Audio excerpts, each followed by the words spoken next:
Depois de vários dias de estiagem, a madrugada de hoje foi de temporal na região. Choveu muito, trovejou e relampejou.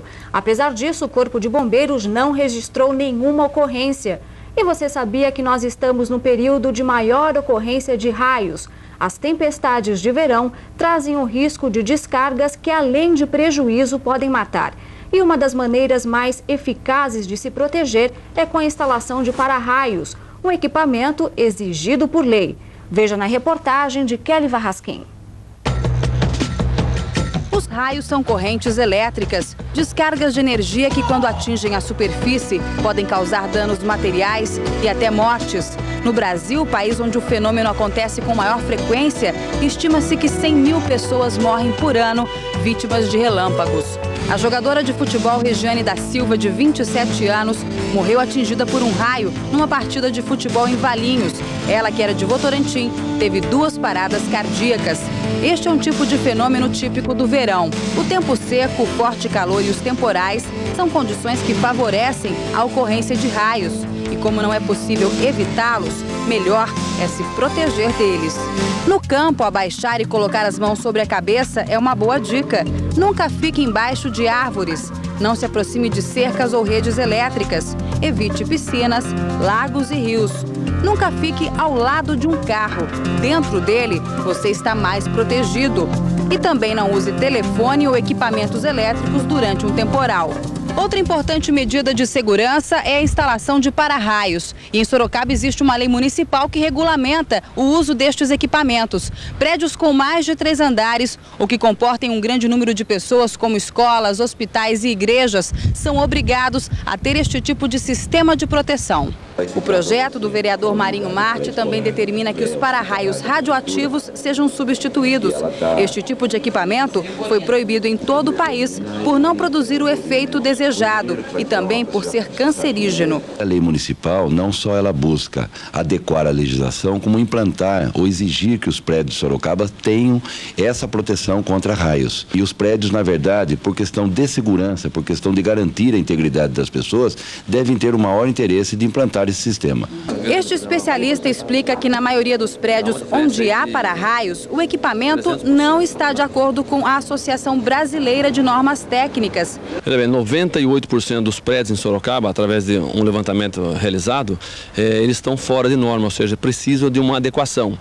Porque antes de 1993, né, que é onde realmente a norma ela foi adequada, existiam as empresas, ou mesmo especialistas, eles colocavam apenas um único mastro Franklin e apenas um cabo de descida. Então isso aí realmente não resolve a questão do raio. Desde 93, o para-raio tem de ter uma estrutura que proteja toda a construção. O para-raio, ele está na edificação exatamente para desviar os raios. Quando o raio cai num prédio e o para-raio não estiver adequado, ele desce a uma temperatura de 30 mil graus centígrados, ou seja, 5 vezes a temperatura da superfície do Sol. Indo isso para os vergalhões, ele vai, após o esfriamento dos vergalhões, ele acaba havendo uma descontinuidade do ferro e, consequentemente, o concreto que estiver junto a essa estrutura, ele vai perder a sua rigidez. Neste prédio recém-construído, o sistema de proteção está adequado às normas, uma exigência que os condôminos fizeram questão de cumprir. Se existe uma norma a ser seguida e a prefeitura vai começar a vistoriar futuramente e nos causar multa, será que essa multa não vai ser maior do que a gente pagou no custo da aquisição? Neste outro, por um laudo, o síndico descobriu que o sistema antigo não protegia o prédio. Nessa altura, eu mandei imediatamente, chamei 3 ou 4 empresas para fazer orçamento e acabei fazendo para o mais rápido possível, porque a gente fica meio apavorado nessa hora, né? Segurança para os moradores e nada de prejuízo. Agora acho que deve estar protegido.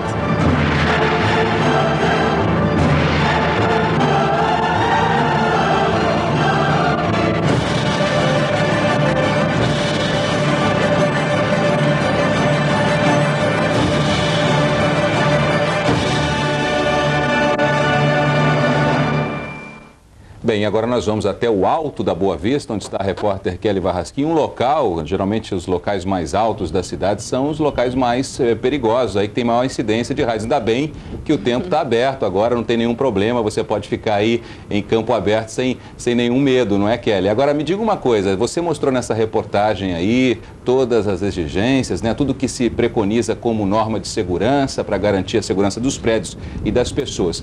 Existe fiscalização em Sorocaba? Boa tarde.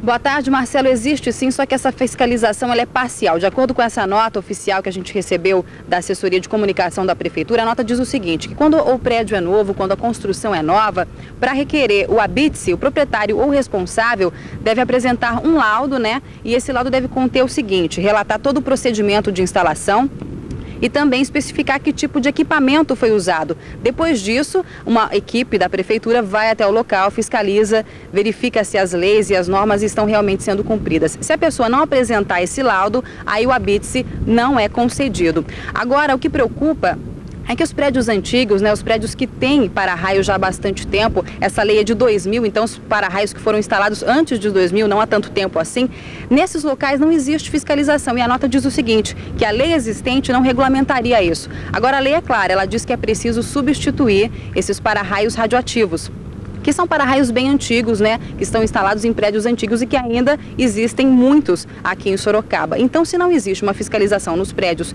onde os para-raios foram colocados antes de 2000, então, realmente essa lei não está sendo cumprida totalmente, né? E esse é um problema muito sério. A gente viu aí a reportagem, os riscos, né, pode até causar morte, são 100 mortes por ano no Brasil. O Brasil é o país que tem maior incidência, né, desse fenômeno. Então, se a fiscalização não for total, fica realmente esse risco aí para toda a cidade.